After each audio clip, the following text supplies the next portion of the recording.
बेटा इस चैप्टर में एक और अलग दूसरा इंपॉर्टेंट टॉपिक है, रेजोनेंट सर्किट है। मैंने आपको बताया था पीछे भी कि इस चैप्टर में एसी वाले चैप्टर के अंदर तीन टॉपिक बहुत इंपॉर्टेंट है। एक आपका resonant circuit LC circuit, second आपका अगर बात करें तो एलसीआर सर्किट।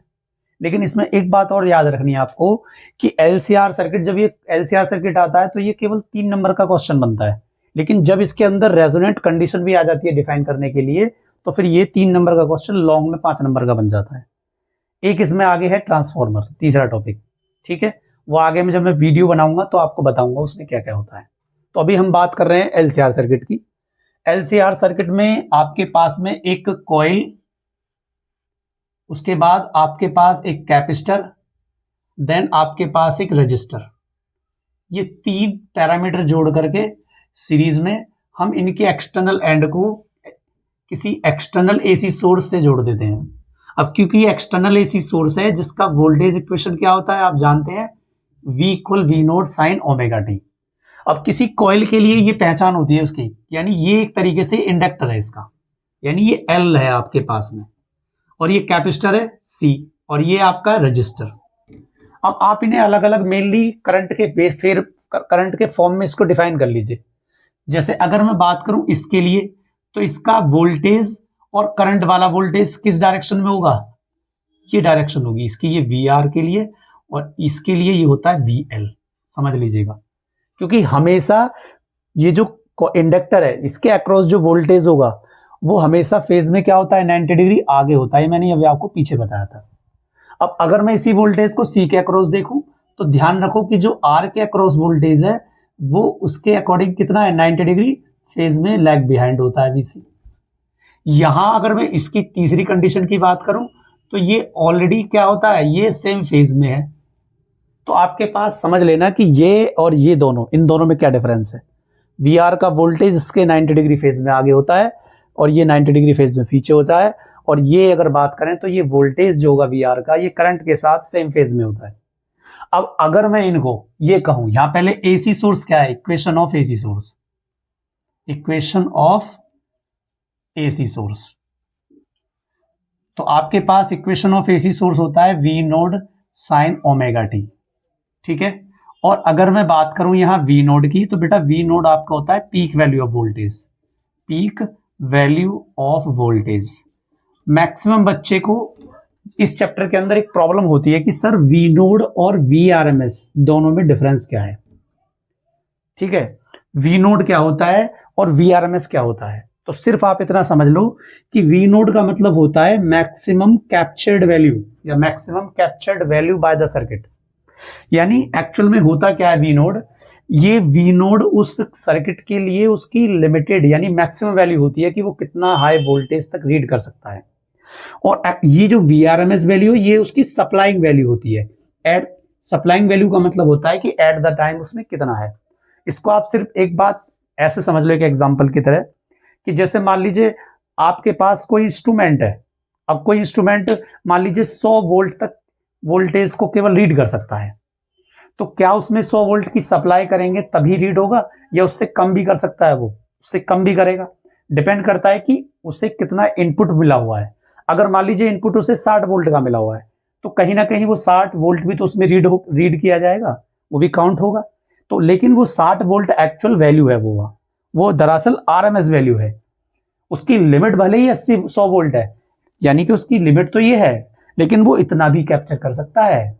तो VRMS का मतलब है actual supply at the time, यानी उस टाइम उसमें कितना सप्लाई है। और V नोड का मतलब है कि वो कितना मैक्सिमम सप्लाई कर सकता है, ठीक है। तो यहां इसी सर्किट के अंदर ये दोनों बहुत कंफ्यूजन होते हैं, same as it is current के लिए भी कह सकते हैं आप।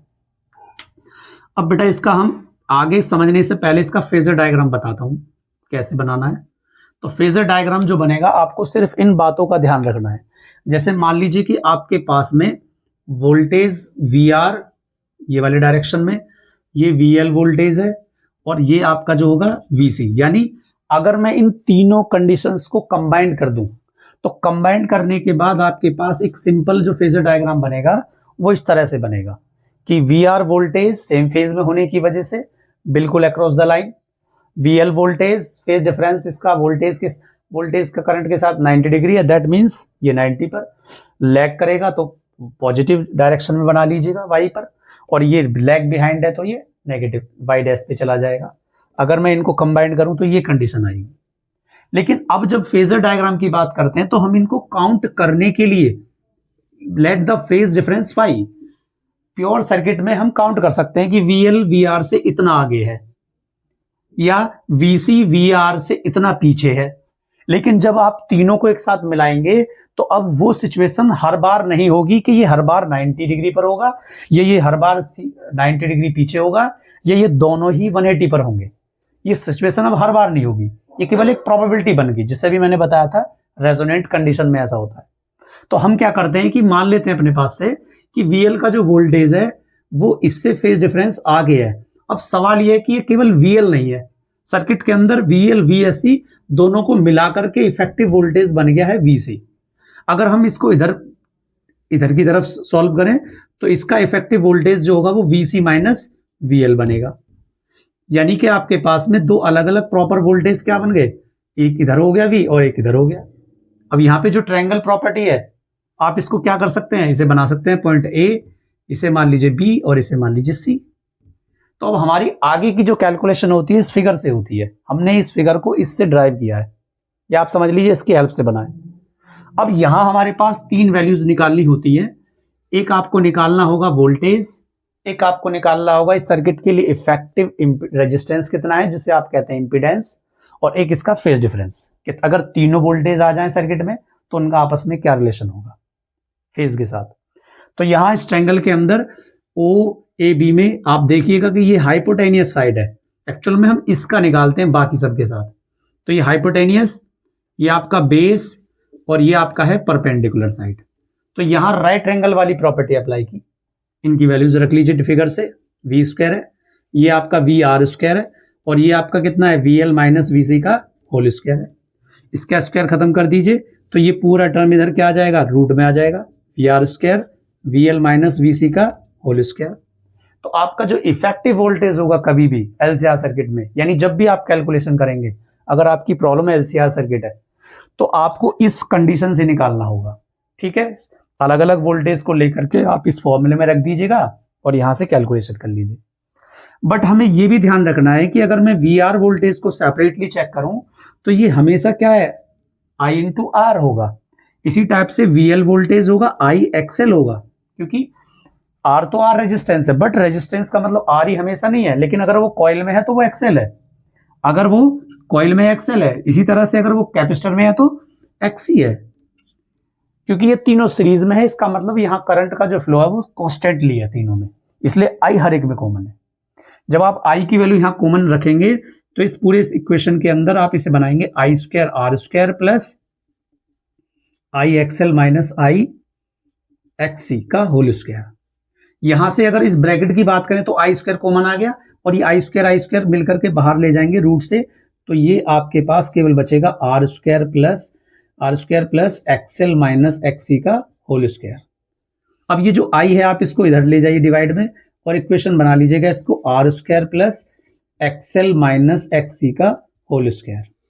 अब ये जो टर्म आपके पास V अपॉन I है, दरअसल यहां ये जो V अपॉन I टर्म है ये टर्म बनती है Z। अभी मैं आपको बता रहा था कि इनके इंडिविजुअल रेजिस्टेंस तो अलग अलग हो सकते हैं, अलग अलग, लेकिन अगर मैं पूरे सर्किट की बात करूं, पूरे सर्किट का होल्ड कैसे होगा, तो उसका जो इफेक्टिव रेजिस्टेंस होगा वो इसका इंपीडेंस होगा, जहां V अपॉन I है। तो आप इसे लिखेंगे इंपीडेंस, ये सर्किट का कहलाता है इंपीडेंस ऑफ LCR सर्किट के लिए, ठीक है। तो आपके पास इसे रिपीट कर देंगे तो Z इक्वल में आपका रूट में आ जाएगा R square plus XL minus XC का होल स्क्वायर।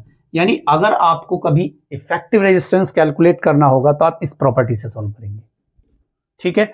उसके बाद phase, let phi be the phase difference,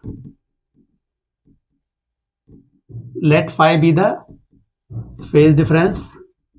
अगर मैं ये कहूं कि इन सभी वोल्टेज के बीच का फेज डिफरेंस फाई है तो केवल मुझे वोल्टेज V के साथ नहीं देखना, बल्कि मुझे आपस में इनका रिलेशन चेक करना है। तो यहां tan फाई जो होगा, क्योंकि ये परपेंडिकुलर और बेस की रिलेशन है, तो tan फाई का मतलब perpendicular A B upon base O A, तो आपके पास VL माइनस VC और अपॉन में आ गया VR। तो आप इसको रख सकते हैं और इनको अलग अलग वैल्यू ये रखी जाए तो ये फिर आपके पास ऐसे भी बन जाएगा XL minus XC upon R। ये कंडीशन है इसकी। तो यहां फेज डिफरेंस जो होगा ये क्या बन जाएगा आपके पास में XL। अब इसमें सिर्फ एक कंडीशन और ऐड कर लीजिएगा, अगर वो रेजोनेंस आता है तो रेजोनेंस कंडीशन, तो सिर्फ आपको ये याद रखना है कि रेजोनेंट कंडीशन में आपको सिर्फ XL बराबर XC लेना है, सिर्फ इतना। और जब XL बराबर XC होगा तो इस पूरे सर्किट के इफेक्टिव रेजिस्टेंस, जिसे आप क्या कह रहे हैं इंपीडेंस, इस इफेक्टिव इंपीडेंस या रेजिस्टेंस पर क्या इफेक्ट पड़ेगा जब आप इस फॉर्मूले में रखेंगे, तो R स्क्वायर और ये प्लस क्या होगा 0, ये वाली टर्म पूरी 0 हो जाएगी। तो यहां केवल Z इक्वल क्या हो गया R हो गया। और अगर मैं इसी को फेज डिफरेंस चेक करूं तो फेज क्या हो जाएगा R, क्योंकि उस सर्किट का बिहेव R की तरह होगा। और यहां से इस रिलेशन को फिर फ्रीक्वेंसी के रूप में ड्राइव कर लेना आप, तो ये आपको फिर दोबारा क्या मिल जाएगा, ये दोबारा से यही रिलेशन मिल जाएगा। तो ये आपका लॉन्ग क्वेश्चन है, ठीक है, बहुत आता है, लेकिन रेजोनेंट के साथ अगर मिलता है तो फिर ये 5 नंबर में बनेगा। ठीक है, थैंक यू।